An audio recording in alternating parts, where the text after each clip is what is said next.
할렐루야 여러분, 우리 나의 가는 길 주님 인도하시네 같이 찬양 드리면서 말씀 묵상 이어나가도록 하겠습니다. 나의 가는 길 주님 인도하시네. 그는 보이지 않아도 날 위해 일하시네. 주 나의 인도자 항상 함께 하시네. 사랑과 힘 베푸시며 인도하시네. 인도하시네. 나의 가는 길 주님 인도하시네. 그는 보이지 않아도 날 위해 일하시네. 주 나의 인도자 항상 함께 하시네. 사랑과 힘 베푸시며 인도하시네. 인도하시네. 광야에 길을 만드시고 날 인도해. 사막에 강 만드신 것 보라.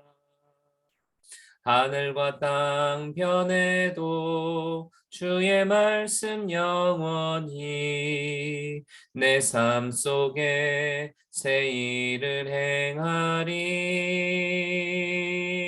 나의 가는 길 주님 인도하시네.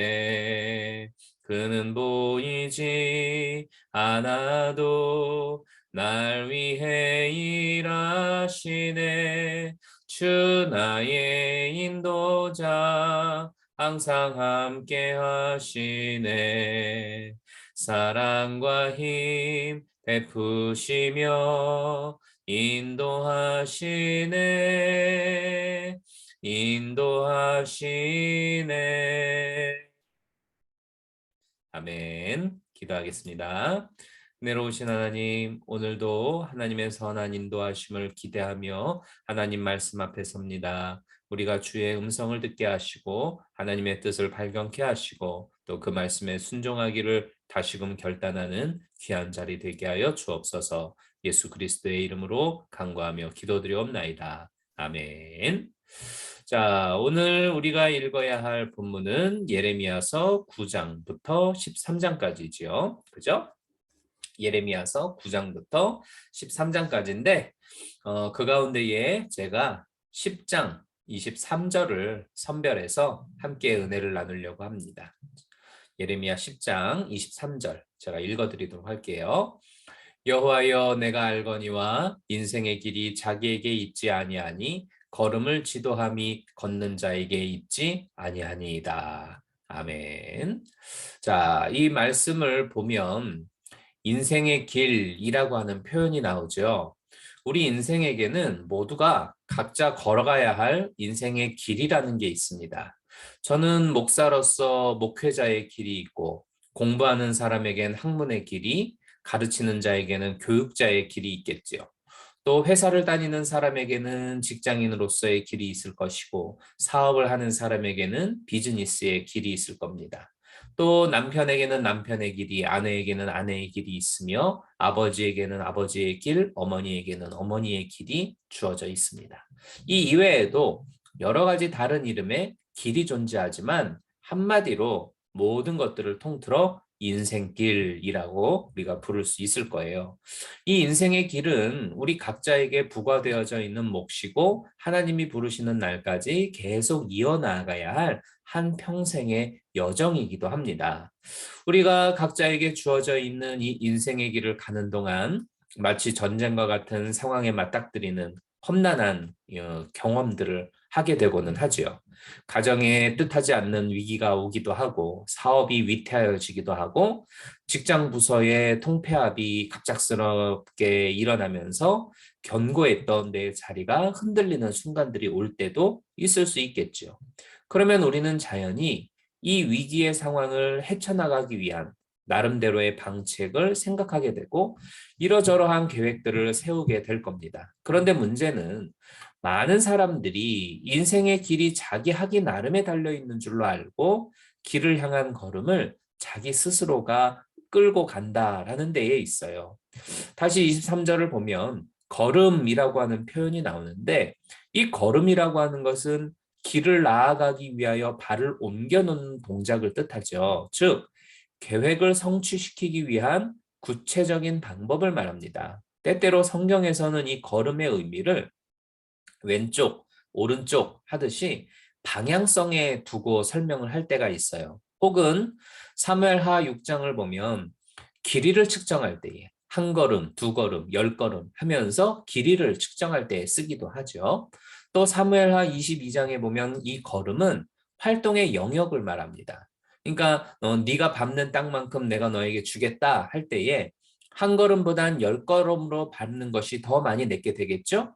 그러니까 내 영역이 내 주어져 있는 어떤 삶의 활동 범위가 넓어지는 것과 같은 그런 의미로 이 걸음이라고 하는 단어를 사용을 해요.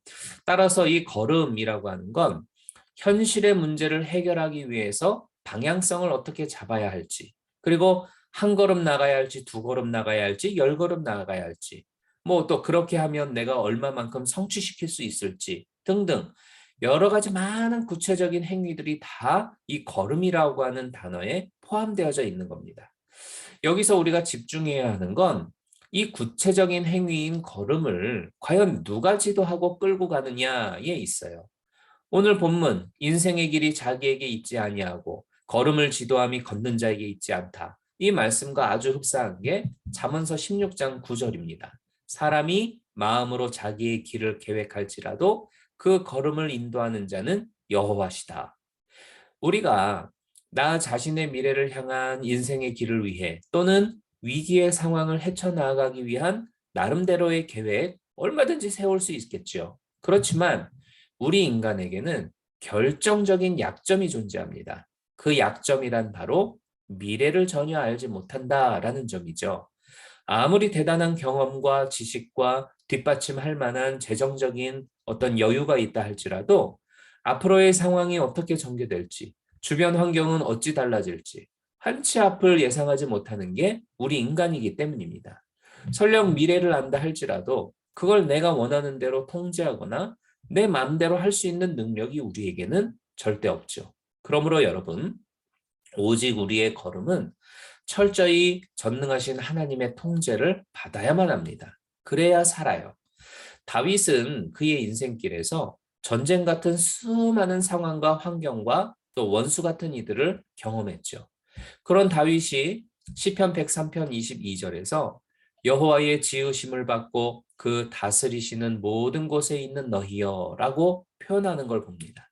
그러니까 전쟁 같은 상황과 환경과 원수 같은 이들을 누가 통제할 수 있느냐? 누가 담당할 수 있냐? 바로 천지를 만들고 그것들을 통제하는 하나님이라는 사실이에요. 다윗은 분명히 그것을 알고 있었습니다.